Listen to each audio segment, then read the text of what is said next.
This morning I would like to use as a subject from which to preach the drum major instinct. A desire to be out front, a desire to lead the parade, a desire to be first. And it is something that runs the whole gamut of life.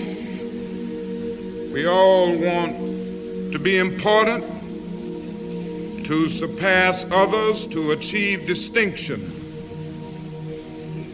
to lead the parade. Alfred Adler, the great psychoanalyst, contends that this is the dominant impulse, this quest for recognition, this desire for attention, this desire for distinction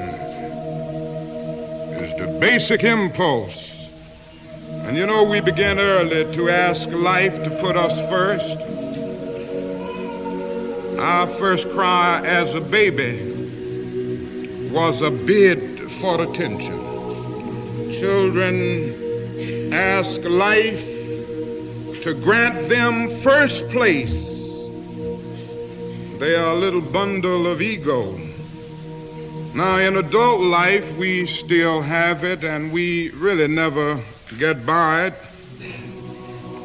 We like to do something good, and you know, we like to be praised for it. Now, if you don't believe that, you just go on living life, and you will discover very soon that you like to be praised. Everybody likes it, as a matter of fact. And somehow this warm glow we feel when we are praised or when our name is in print is something of the vitamin A to our ego. A need that some people have to feel superior. And I would submit to you this morning that what is wrong in the world today is that the nations of the world are engaged in a bitter, colossal contest for supremacy. I must be first. I must be supreme. Our nation must rule the world.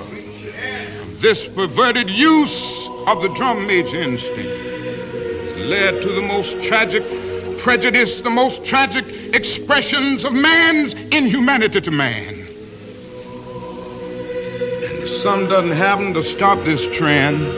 I'm sorely afraid that we won't be here to talk about Jesus Christ and about God and about brotherhood too many more years. If somebody doesn't bring an end to this suicidal thrust that we see in the world today, none of us are going to be around. I am sad to say that the nation in which we live is the supreme culprit. And I'm going to continue to say it to America, because I love this country too much to see the drift that it has taken. And we won't stop it because of our pride and our arrogance as a nation. But God has a way of even putting nations in their place. The God that I worship has a way of saying, don't play with me.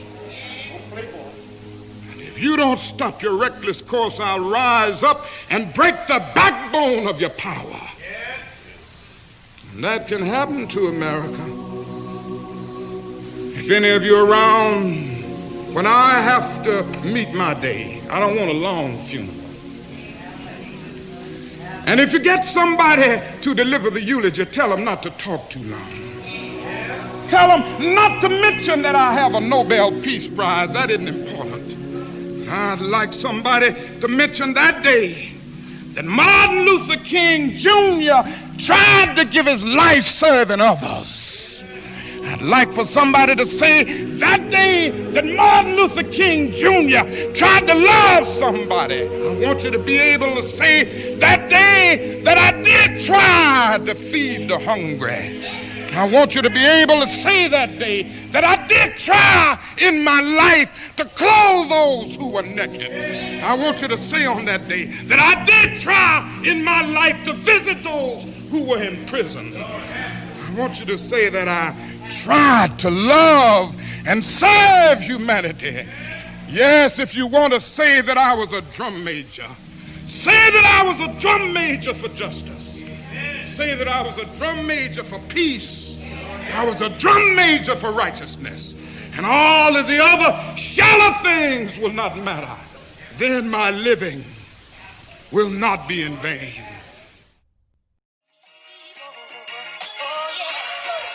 You are now watching the 41st Annual Martin Luther King Jr. Be the Dream celebration, hosted by the Conway-Horry County MLK Planning Committee, featuring a special keynote address by South Carolina State Representative Wendy Brawley. And now, here's your mistress of ceremonies, Demetrius Williams.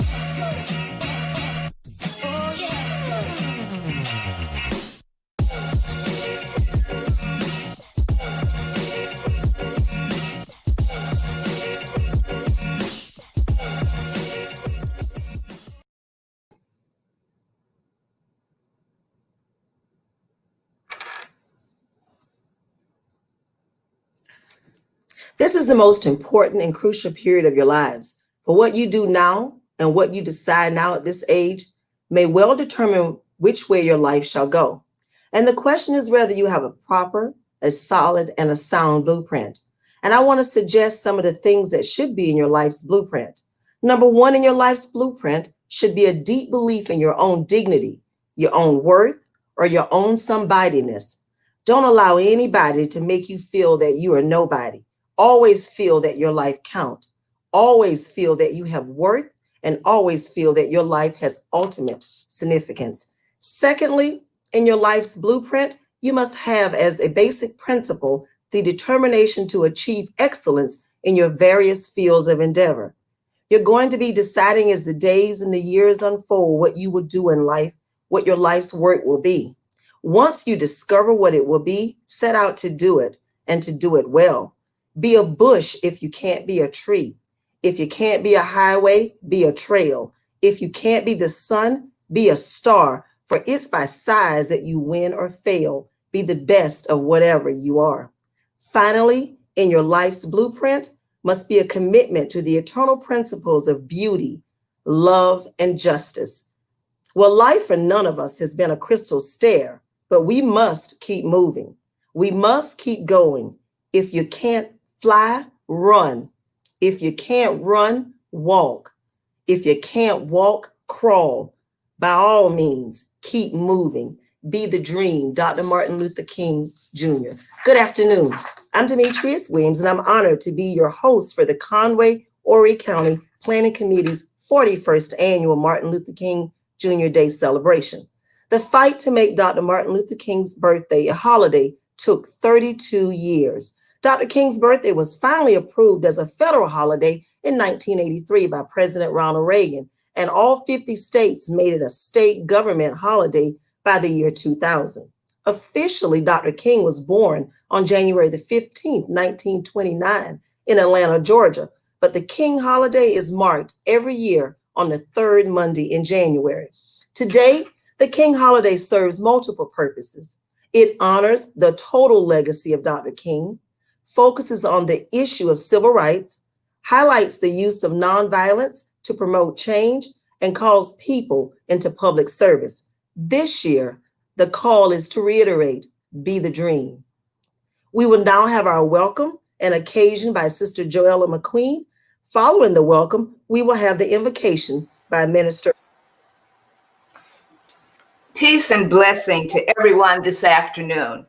As we celebrate the birth anniversary of Dr. Martin Luther King, 2021, if he were physically with us today, we would all be singing happy 92nd birthday in his honor.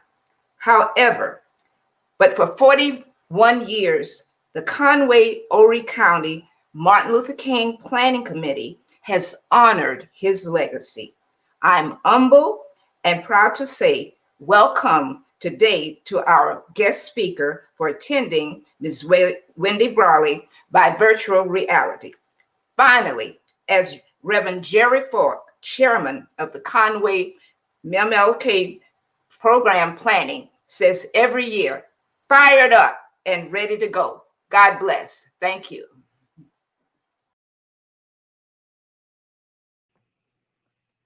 Good afternoon, everyone. Let us pray. God, we first want to come and tell you thank you.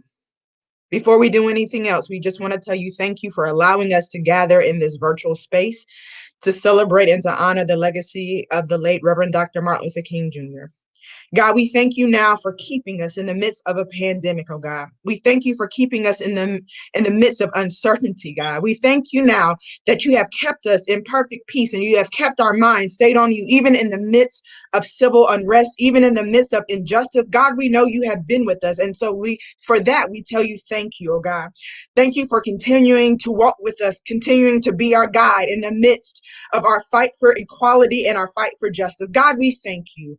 God, we can't thank you enough for all that you have done and all that you continue to do in the lives of your people.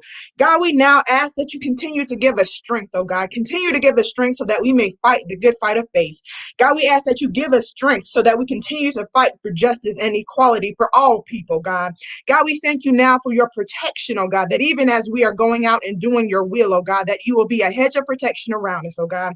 God, we thank you now for all that you have done and will continue to do as we continue to fight. God, we now ask that you continue to give us strength as we fight for those who are marginalized and disenfranchised. God, we thank you now. God, we just ask that you continue to lead us and guide us, God, that you continue to be the light unto our feet, oh God, that you continue to lead our decision making, that you continue to give us insight on where we should go and what we should do. God, cover us under your blood. We thank you now, God. We just ask that you continue to be with us. And God, we ask now for forgiveness, oh God. God, we ask that you forgive those who have chosen capitalism and greed over the best interests of your people. God, we thank you and we ask for forgiveness for those who have chosen their own moral principle over your moral principle. God, we now ask that you send down your refiner's fire, oh God, on those elected officials in the local and state government, oh God. We ask now that you burn up everything that's not like you, God. We ask that you touch their heart and you touch their mind so that they may lean their ear towards heaven to hear what you would have for your people. God, we now ask that you change our world. God, we need a change in our world, and we know that it will start with us. So God, touch our hearts, oh God, that as we continue to move forward, God, that we will move in the right direction. God, we thank you for all that you have done. We thank you for all that you are doing. And God, we are thanking you in advance for the change that we are going to see. And we ask this in your son, Jesus' name we pray. Amen.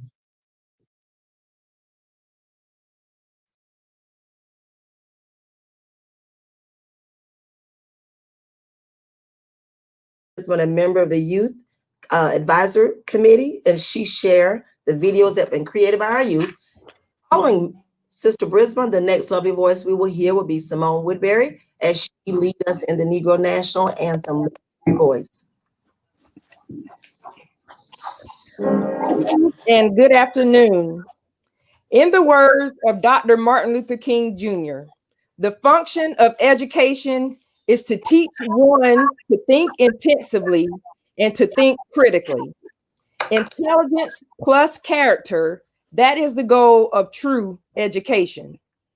This year, the youth advisors decided to include a youth video competition, including students in the elementary, middle, and high school levels. The students were given topics and resources to choose, including facts about Martin Luther King Jr., videos depicting his life and quotes. Middle and high school level students were encouraged to use their critical thinking skills to find solutions to issues that are currently affecting our society. A few of these issues include police brutality, our education system, COVID-19, nonviolence, and understanding their moral obligation to do or say something about what they see that is not right. The elementary level used creativity to focus their response on character, understanding their name and identity, the importance of a strong legacy, and the right that our ancestors fought, bled, and died, the right to vote. The student videos were featured throughout the youth event on Saturday via Zoom, which was a huge success. We will feature videos in today's program as well. The students were assessed by judges based on content quality, memorable and creativity, logical solution, and production. The committee will be awarding 3 monetary prizes per category.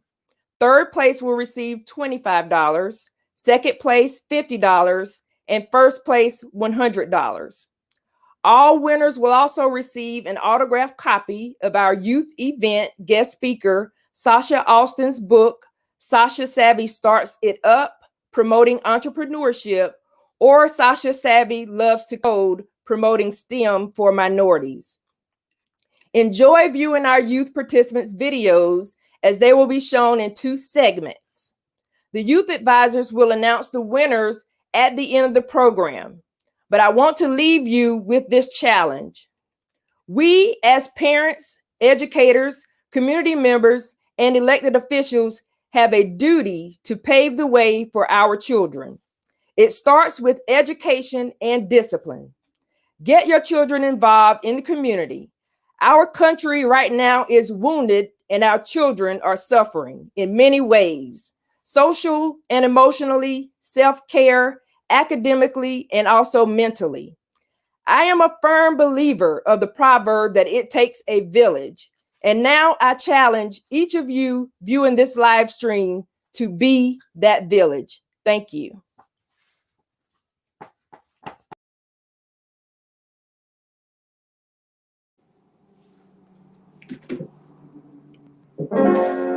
Lift every voice and sing till earth and heaven ring. Ring with the harmonies of liberty. Let our rejoicing rise high as the listening skies. Let it resound loud as the rolling sea. Sing a song full of the faith that the darkness has brought us. Sing a song full of the hope that the present has brought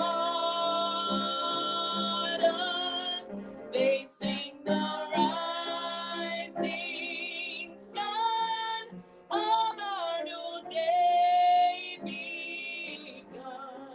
Let us march on till victory is won. Stony the road we trod, bitter the chastening run, filled in the days that hope unborn had died. Have not a weary feet,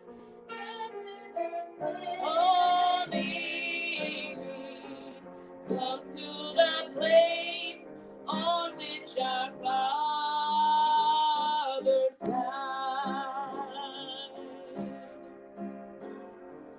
We have come over a way that the tears have been watered.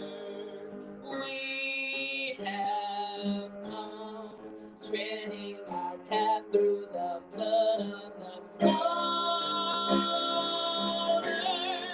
out from the gloomy past, till now we stand at last, where the white gleam of our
worldly forgetting, shadow beneath the head, may we forever stand true to our God, true to our native land.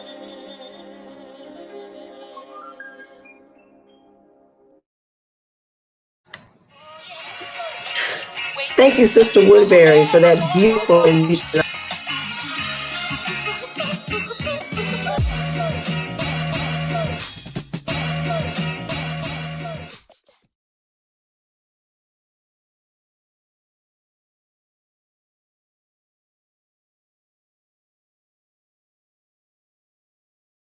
Why quality education is so important is because if you don't have a good quality education, you can't go far in life. You need a good education to be able to do most jobs and most things.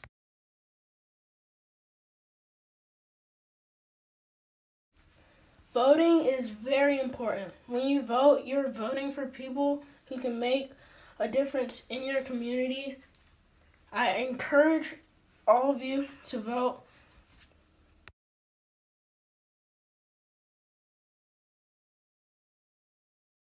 Let's be the dream. Let's be the change we want to see.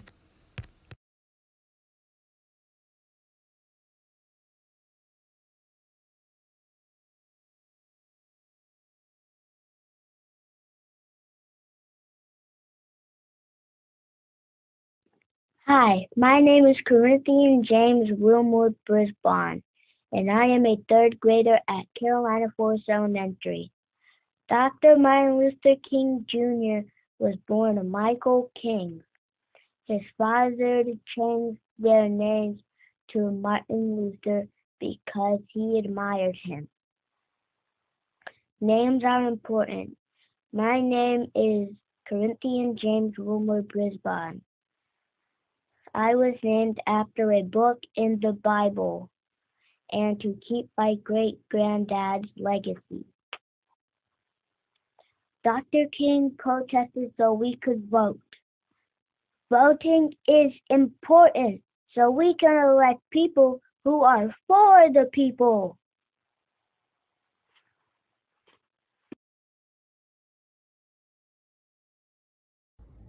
Hi, my name is Shindy Dodson, and I'm a 5th grader at Forest Brook Elementary School, and I'm going to be answering some questions about Martin Luther King.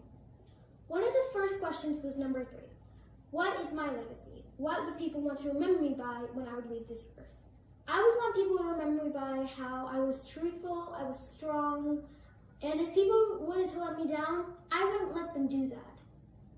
I would want people to remember that I was kind, I was sweet, I helped, and I cared.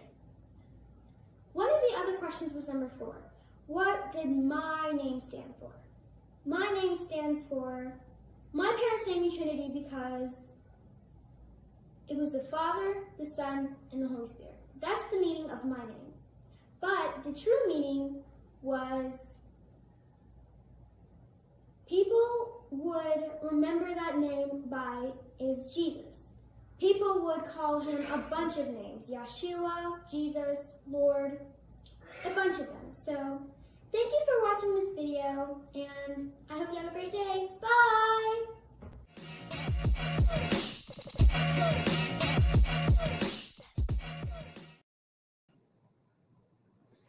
Let's give our young people a round of applause for those wonderful videos. We will now have Minister Cedric Blaine Spain introduce our great keynote speaker, South Carolina State Representative Wendy Brawley.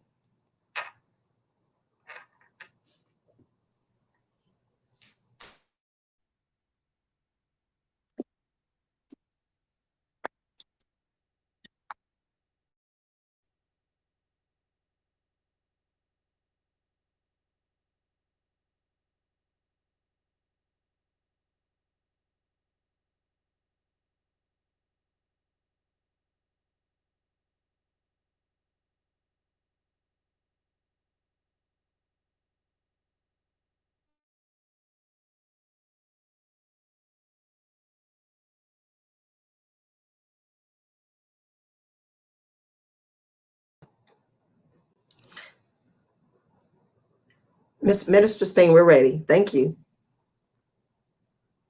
for you to introduce our great keynote speaker. Thank you, Ms. Williams.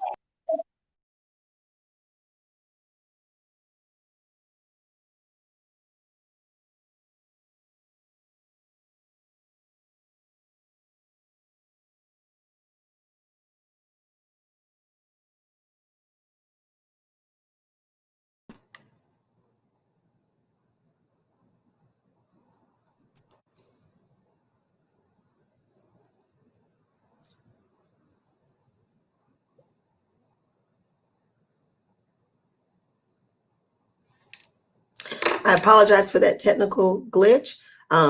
We will have Oh, sorry about that. Technical difficulties. I had to go out. So I'm sorry about that.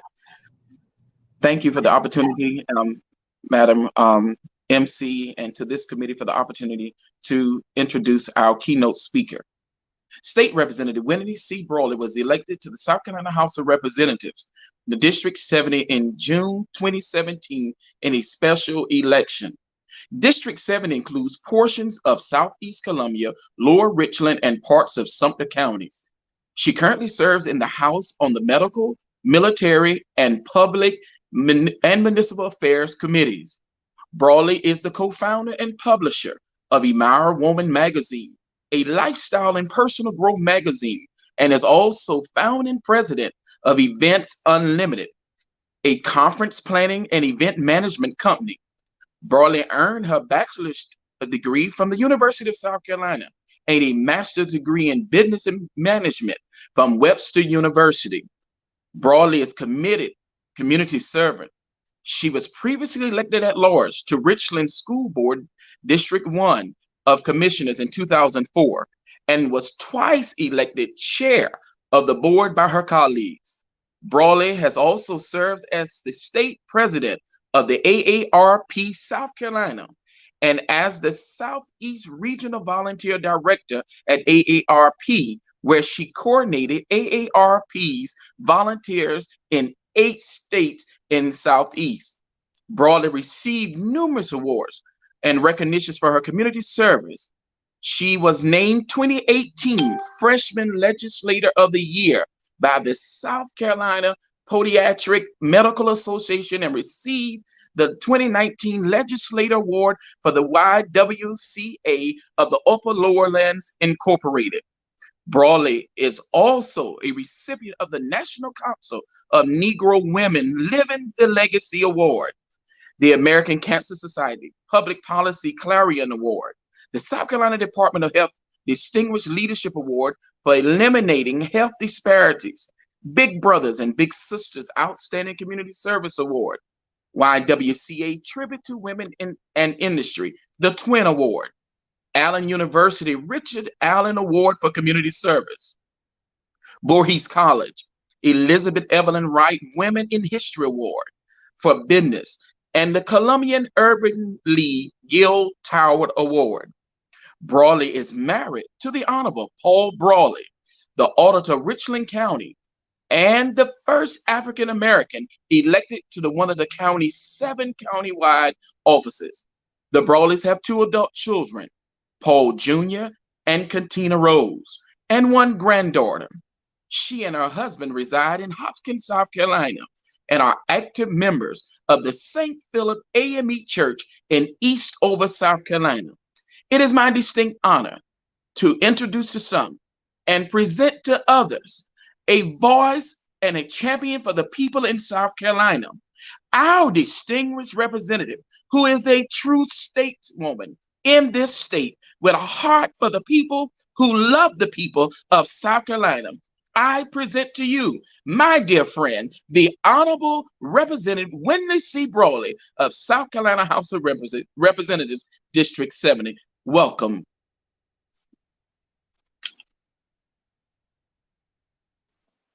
Well, thank you so very much, Cedric. What an introduction. Thank you so much for doing that for me. We are friends on so many levels, and I feel at home as I talk to this group here today because so many of my friends are involved in what you're doing here with this program.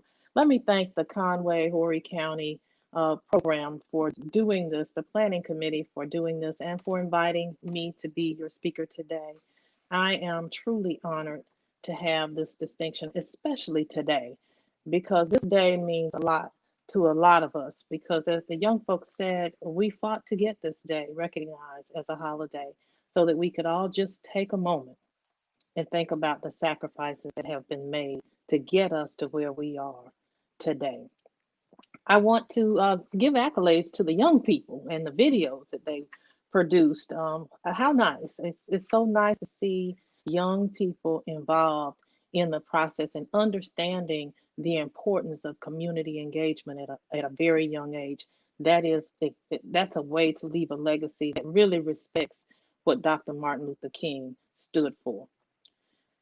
I have a lot to say today, but I'm going to keep it short because I do think it's important for us to say what we got to say and then quit. So that's what I intend to do.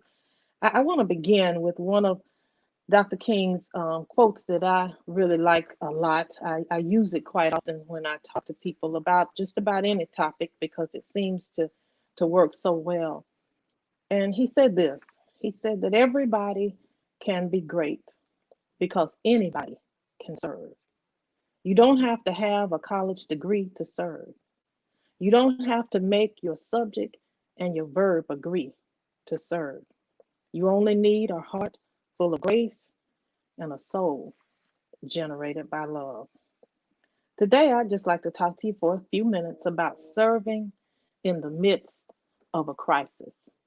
Today, we are in a pandemic like none of us have ever seen in our lifetime. This pandemic has changed everything. It has put us in a critical state and made us rethink everything that we do and how we do it. I love this quote from Dr. King because it talks about how you can serve, how you don't have to be educated to serve. You don't have to have a PhD to serve. Anybody, everybody can serve. And on this special day of service and commemoration of Dr. Martin Luther King's birthday, what an appropriate message to talk about how we can serve, even in the midst of a crisis. I want to just raise three things that I want us to think about as I speak today.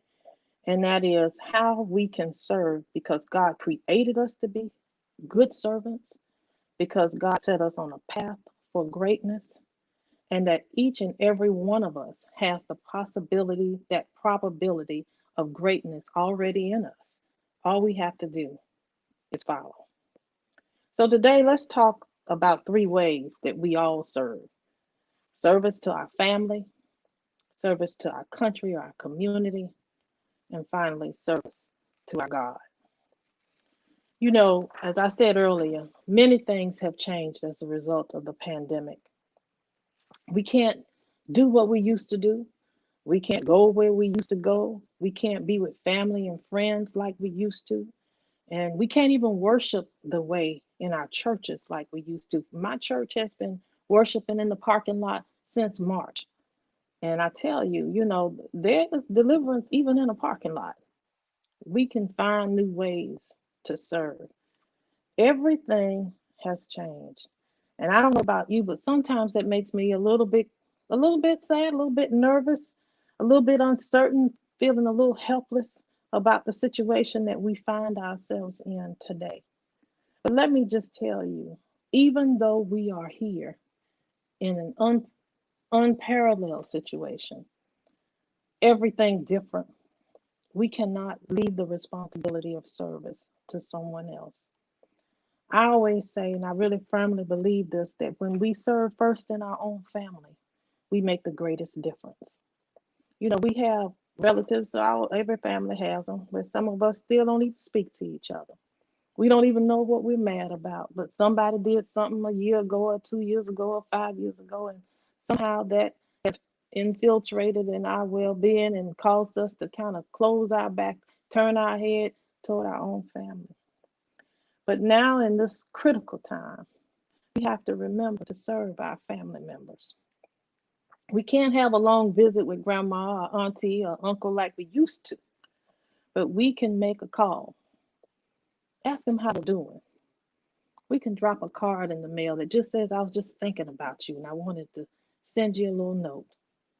If you like me and you cook a lot, you can cook a little extra, put another chicken in the oven and drop it by a relative that may be in need. You know, our people, our families are struggling, and sometimes it's the hardest thing to admit to another family member that you don't have enough food to eat or you don't have the money to pay your utility bill. And while we may not always be able to help in every way, sometimes it's just good to be there and to listen, to let them know that everything is going to be all right because we serve in a way that gives great reward. And then there's service to our country and our community. You know, African Americans have a long history of serving our country. Even though our country has not always responded in kind, our country has not always treated us the way they should when we've given our best service to our country. But nonetheless, we serve, we fight all those wars that have made this country great and independent. And sometimes when our soldiers come back home, they're treated with disrespect. Still, I remember hearing my father-in-law talk about his service during World War II, only to come home and not still be able to eat at a restaurant of his choice. This is our history. But yet, our, our forefathers and our foremothers continue to serve their country and their community. And I don't know if you've been watching the news lately. Did you see the brother that was a Capitol police officer who by himself led an angry mob of people away from the Senate chamber where the senators were still there and put himself between the harm that mob could have caused and the safety of those in the Senate? He did that because he was serving his country. And I cannot help but remember and be so very proud of the people who went out in the cold, in the rain, all across this country and exercised their franchise, the ultimate service, and that is to vote for the change that we need in our country, to vote for the change that we must have in our country to move forward. This year was unprecedented for us because so many people, many of whom who had never ever voted, decided that this would be the year that they will give their service to their communities and cast their ballot for a better America. And as a result, on January the 20th, we will get new leadership. And I don't know about you, but I think it's right on time because we have suffered for 4 years trying to figure out where do we fit in this new administration that we had starting in 2017. So I'm happy that we had people all across this country, and many of them in precincts that looked like us, that stood the test of time and cast their ballot, even though their mailboxes were taken away. They had voting right issues where people were trying to suppress their votes in their community. They have people who wanted to make certain that even after they voted, that their vote did not count. But they nonetheless persisted and did what we often do, and that's serve. So there are so many ways that we can serve our community that often we forget that the most powerful way that we can serve is to be a voice for the voiceless. And I chose to serve as an elected official because I represent a rural community. And I know living in a rural community like I do, I live in a place that we call the country. It's Hopkins, South Carolina. It's not Columbia. I live in Hopkins. And, you know, very often we pay for these services through our tax dollars, but we don't get the good roads. We don't get the best teachers. We don't get the renovated school buildings. We don't get the grocery stores with fresh vegetables and fruits. We don't get the hospital services and the doctors and the pharmacies that we need. We don't get those things. And the only way that we are able to make certain that we press on to try to get those things is through service, through public service. So it's so important that people like normal people like us offer themselves in the political process so that we can better serve all communities, particularly ours. And many times we are basically just left behind, left out of the progression of our country. But that only changes when we serve. So, service to community is extremely important. And then there's what I think is the greatest service of all, and that is our service to God. Because God is unfaltering.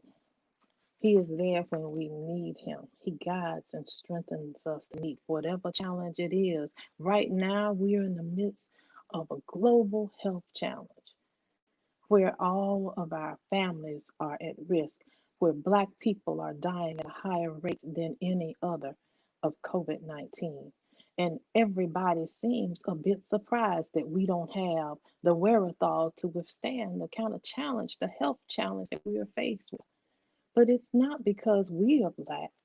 It's because the system has not provided in our communities those things that we so desperately need. Those things that I mentioned earlier, hospitals and pharmacies and places to get fresh vegetables and fruit, places for our children to safely exercise and enjoy. These are things that we lack.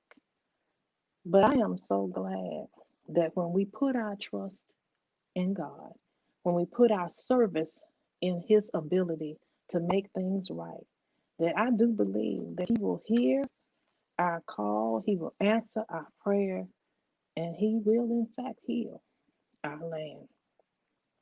When we serve God, it looks like things sometimes don't work in our favor. You know, we have to have the courage to keep on keeping on. And if there's one thing that you learned on this day as we commemorate the life and service of Dr. King, is that he just kept on keeping on. He knew his path was not going to be easy, even foresaw that it would end with his violent death. But he just kept on keeping on.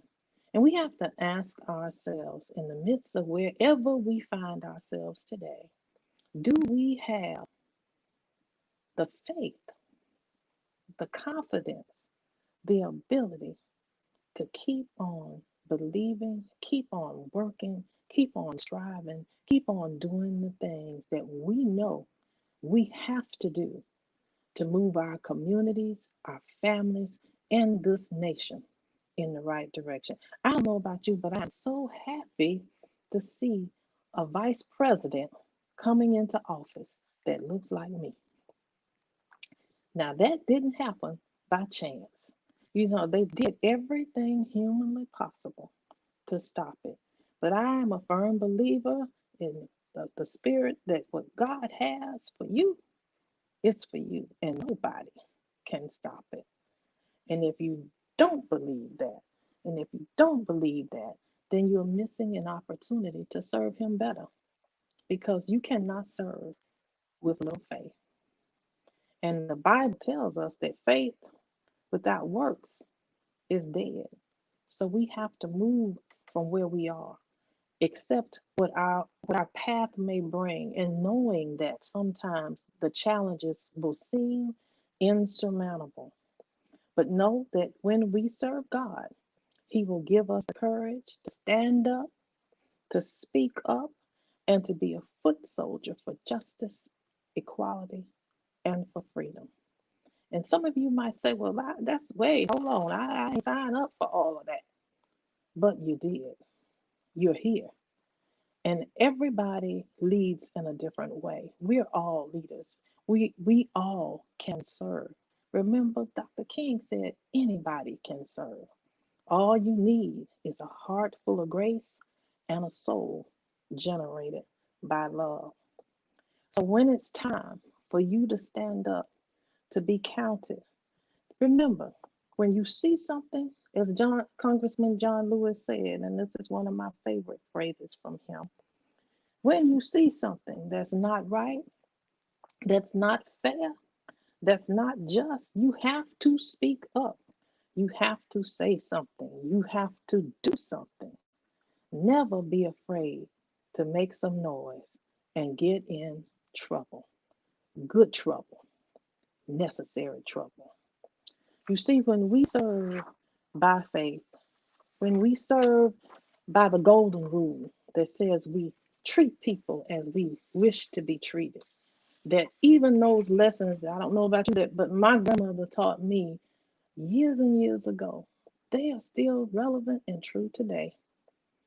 That we have to accept the responsibility that God has placed on our lives. We have to be willing to not just serve ourselves, but be of service to others. You are blessed to be a blessing to someone else. I remember those phrases from her very often because sometimes when I'm sitting in that chamber at the Capitol and there are people around me who refuse to even wear a mask to protect themselves and to protect others, I think to myself, how selfish.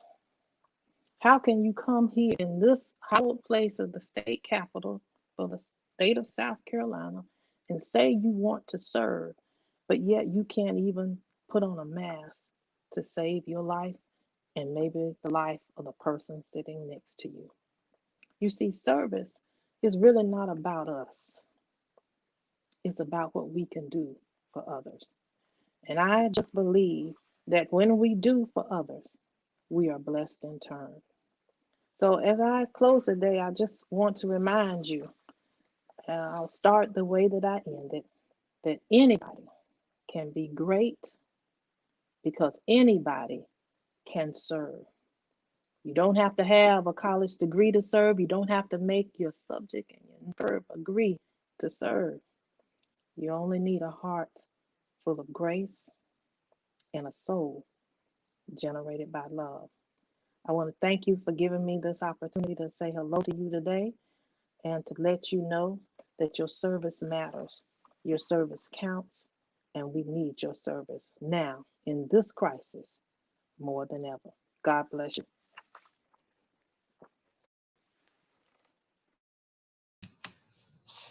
Thank you, Representative Brawley, for that moving and powerful message on serving in the midst of a crisis. And I leave you with, how will you lead and serve?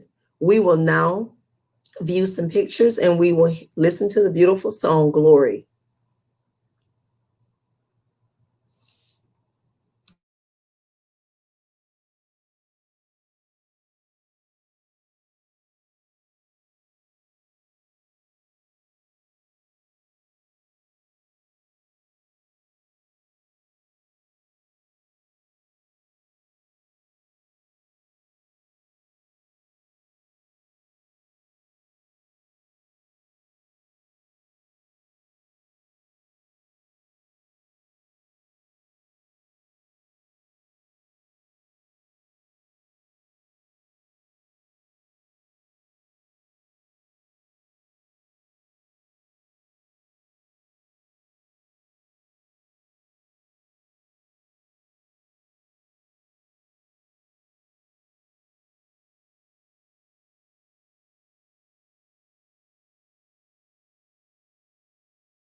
Thank you. Again, I want to thank Representative Brawley for that moving and powerful and on-time message serving in the midst of a crisis. We apologize for the technical difficulties we just had with the video, but we will now go and watch the remaining videos that were submitted by our youth.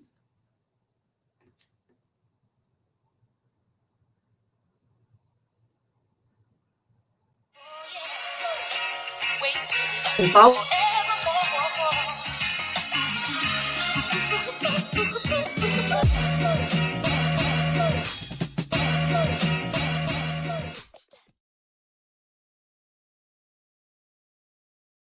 Hi, my name is Preston McCray. I'm a student at Conway Middle School.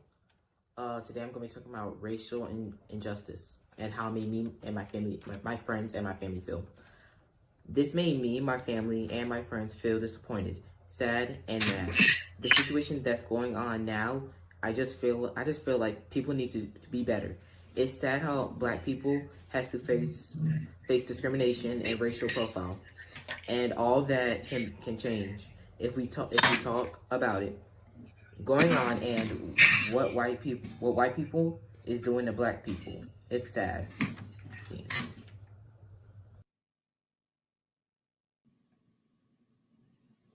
Injustice anywhere is a threat to justice everywhere. This is one of my favorite quotes about Martin Luther King. And also, hi, my name is Thaddeus Dodson. I'm a 7th grader at Forest Middle School. And this is my favorite quote from Martin Luther King. This was inspired by millions of people boycotting the bus due to one of the many Black people getting racially profiled and sent to jail for pretty much nothing. This is one of my favorite quotes because it just really speaks to me in my heart. Politics-wise, in the African American community, only one president out of all the presidents has been African American, which was Barack Obama. And even he just got slandered about him being Black. And in my community, I just feel like Black people are just not treated as well as we should be. Like, we're not equal to the whites, I guess. Some white people are treated better than us, they're given more opportunities than us, they're just on a higher level than us, I guess you could say. But what I think we could do is just not judge a book by its cover, which is also one of my favorite quotes in the world. Because, like, we might look like we're gonna take your money, your lunch money, and then buy something with it. But, like, actually, a lot of us are actually nice people. Some of us might do that, but those just not. But yeah, a lot of us are actually nice people. But in conclusion, all I would say is just don't judge a book by its cover, because sometimes the pages inside aren't even related to the cover. So I'm gonna just leave it at that. Thank you for this opportunity, and I'll see you guys next time.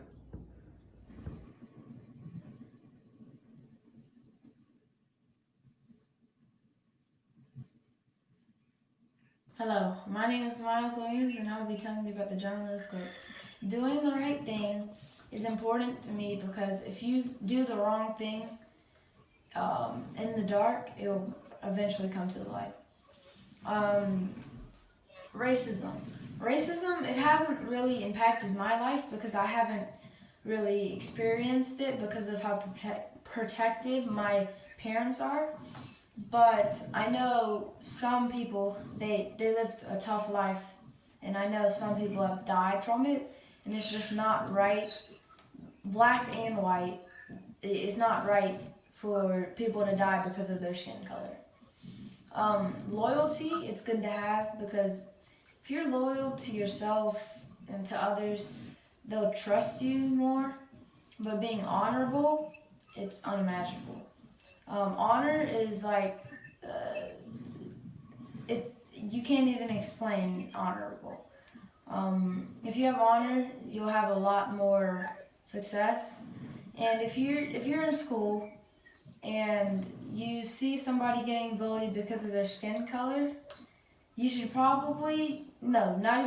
you should stick up for the person, even if he's not your race, just because it's not right. And you, as some of my friends say, do somebody else how you would want to be treated. That is what I think of the John Lewis quote.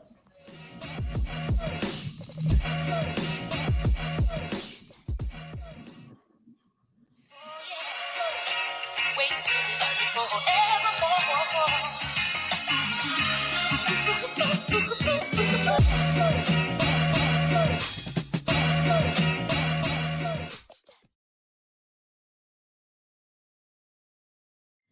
name is Nevaeh Miller, and I'm going to be talking about racism in America. So I wanted to start off by giving examples, such as the Black Lives Matter protests in summer last year and the recent occurrence of the storming of the Capitol earlier this year. And I wanted to show how much racism is still very alive and how white privilege impacts people who are white and people of color. So last year in the Black Lives Matter protests, police were treating the movement as it was a riot or something, and it was completely peaceful until they made us feel unsafe. And then protesting is a human right. We are allowed to protest. And earlier this year, there were people who were storming the Capitol while it was under lockdown and did not get the same treatment as the Black Lives Matter protests last year.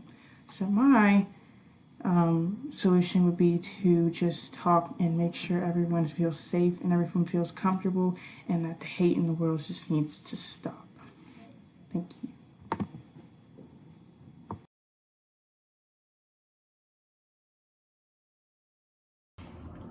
Hello, my name is Dream Davis, and I am an 11th grade student, and I'm here to address a topic that has been going on for far way too long: police brutality. Majority of victims affected by police brutality have been African Americans.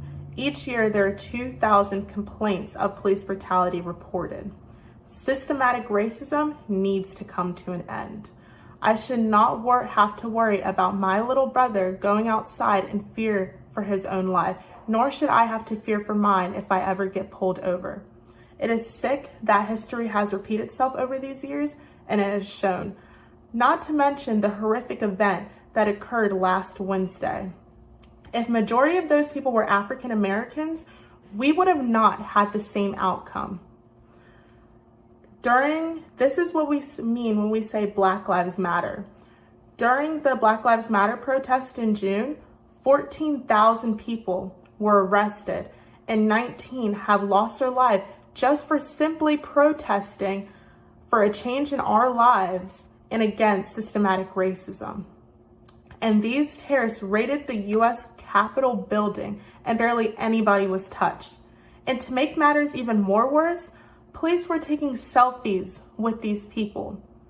As a 16-year-old African-American woman, I ask for us as a country, a nation, to do better. Thank you.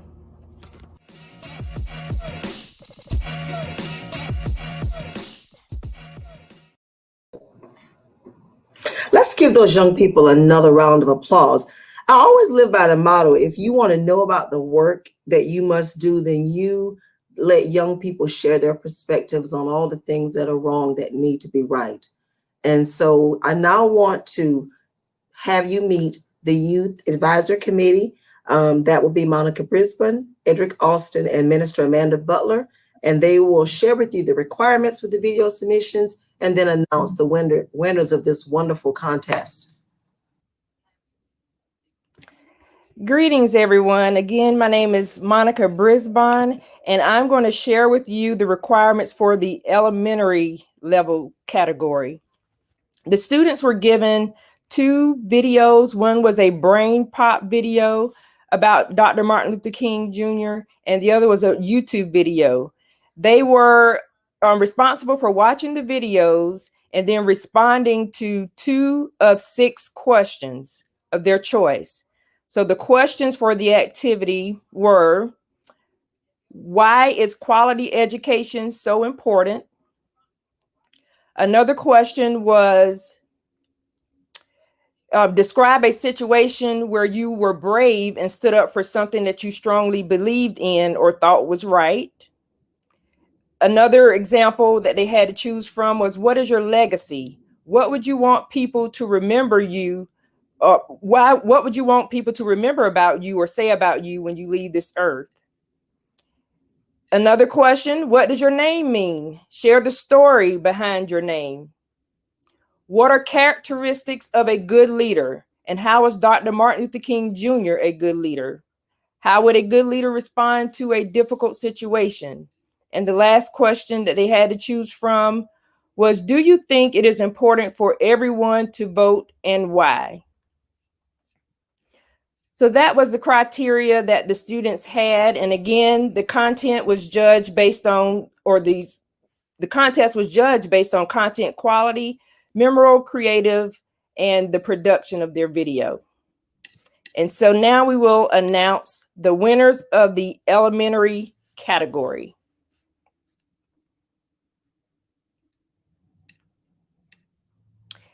In third place,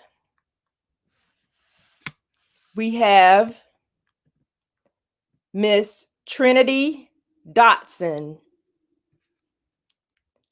Second place, we have Mr. Michael Butler. And in first place, we have Mr. Corinthian Brisbane.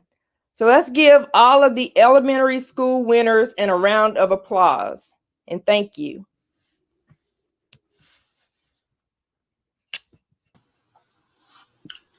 Good afternoon, everyone. I had the pleasure of working with the middle school. The middle school received 2 quotes. If you see something that is not right, not fair, not just you have the moral obligation to do something about it, Congressman John Lewis. Injustice anywhere is a threat to justice everywhere, Dr. Martin Luther King Jr. What are your thoughts on today's racial injustices? So the middle school kids had 60 seconds to 90 seconds max to address the question on how it affected them, their family members, friends, or community. What should it look like when we have achieved where we need to be? What challenges still remain? What do we think should be a solution? And they had to be creative in their video from their point of view. And now I'll present the winners of the middle school competition. In third place, we have Mr. Preston McCrae. Second place, Thaddeus Dotson. And in first place, Mr. Miles Williams. We'd like to congratulate these young people for an excellent job.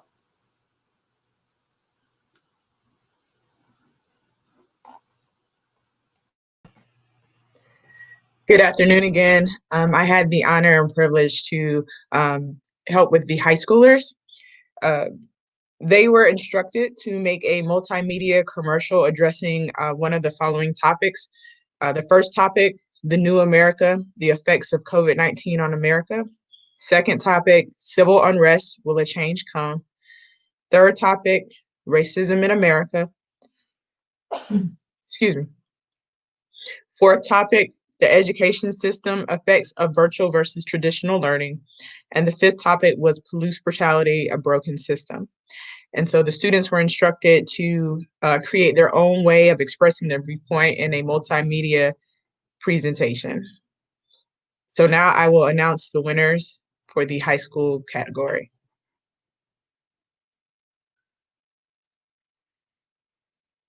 Second place was Dream Davis. And then first place was Nevaeh Miller. Definitely want to commend all the youth that participated in the video contest. We are looking forward to more youth participating next year.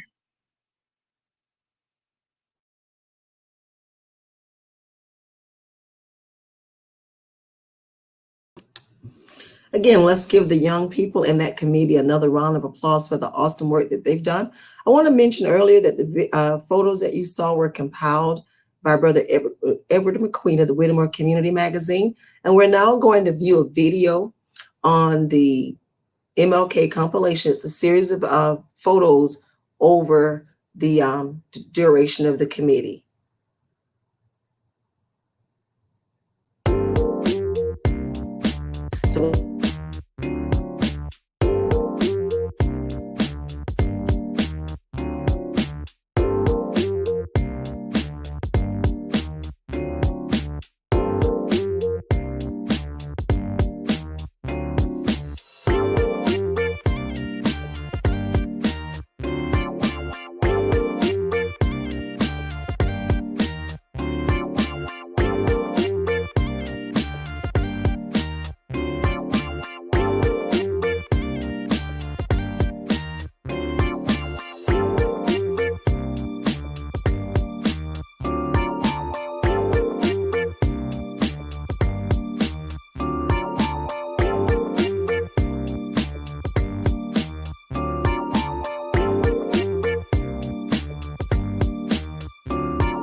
Thank you, Brother Everett McQueen, for that beautiful, beautiful compilation of events over the years. And Brother McQueen is with the Whittemore Community Magazine. And so those photos that you just saw were photos that he compiled of events throughout the years.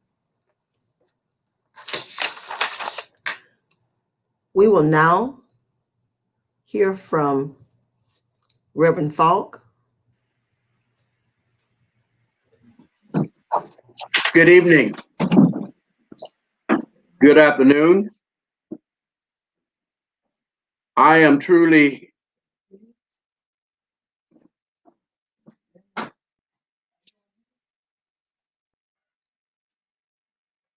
elated to deliver acknowledgments today on behalf of our 2020-2021 MLK Planning Committee. We are most appreciative to all of our program participants for the outstanding job that you have done. Special thanks to our Mistress of Ceremony, Miss Demetrius Williams of Conway, Principal of the Early College, for doing a great job and sharing of your time to be with us today.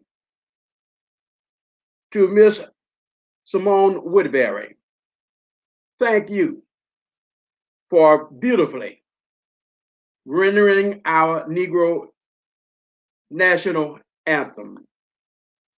Also, we give thanks, praise, and appreciation to our committee members that participated on the program, that also include Sister Joella McQueen, Mr. Cedric Blaine Spain, also Mr. Edward McQueen and Ms. Rosa Knox for their work on the photos and videos.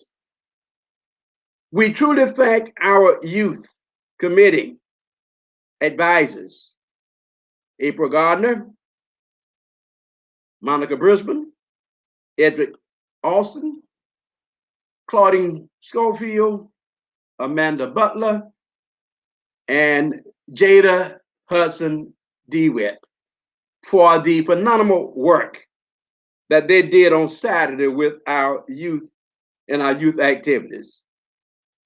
To April Gardner, we thank God for you and for everything you did to pull our technology pieces together. No, it wasn't easy, but we thank you for doing an outstanding job. You and this team, God sent, and few pearls. We thank you. To all other committees members who have stuck with us through thick and thin, working behind the scenes, doing PR, we say thank you. Ms. Marjorie McIver, our Vice Chair, Ms. Jennifer Jones, the Honorable Larry White, Janice Vereen, Minister Cedric Blaine Spain, Ashley Larita White, Janelle Falk, and we just thank you. Now to our keynote speaker for the day, Representative Wendy Brawley. We thank you for the challenge that you have given to us today, telling us, reminding us about serving in the midst of a crisis, serving our families, serving our communities, serving our country, and above all, serving God. We thank you so very much for the hard work that you continue to do that shall enhance the quality of life for our youth, our young adults, our elderly, irregardless of what life we might be in right now. Let me close with these words. Technology, broadcasting is very important. It's a new way, a new wave of how we communicate today. So again, to April Gardner and also to Reggie Dyson of Rejoice Radio 103.5 and 95.5. We want to thank you for joining with us today to make sure that this broadcast go forth and seeing, and if not seeing, also hearing. And so we thank you so very, very much. In closing remarks, Dr. King reminds us today, as he did on the night of April the 3rd, 1968, when he prophetically spoke the words, "We got some difficult days ahead." Therefore, as Dr. King again reminds us, for years now, we have heard the word wait. It rings in the air of every Negro with piercing familiarity. Perhaps it is easy for those who have never felt the stinging darts of segregation to say, wait. But when you have been vicious and seen vicious mobs that attack your mother, your father, your brothers, your sisters at whim, when you have seen hate-filled policemen curse, kick, and even kick your brothers and sisters, when you've seen vast majority of your 20 million Negro brothers smothering in an airtight cage of poverty in the midst of an affluent society, when you are forever fighting a degenerating sense of nobodiness, then you understand why we find it difficult to wait. Where do we go from here? Thank you so very much for your participation, your faithfulness, the sacrifices, that whatever has taken place, we pray, will enhance the quality of life and the quality of minds of our young people and of all people. Again, we thank you. May God continue to bless our people, our nation, and this world. God bless you.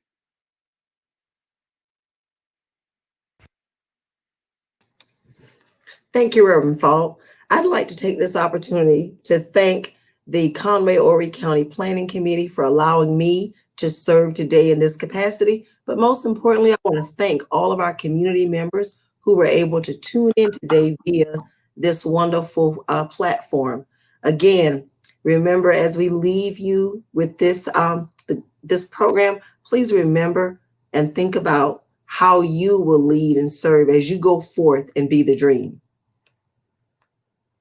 Thank you.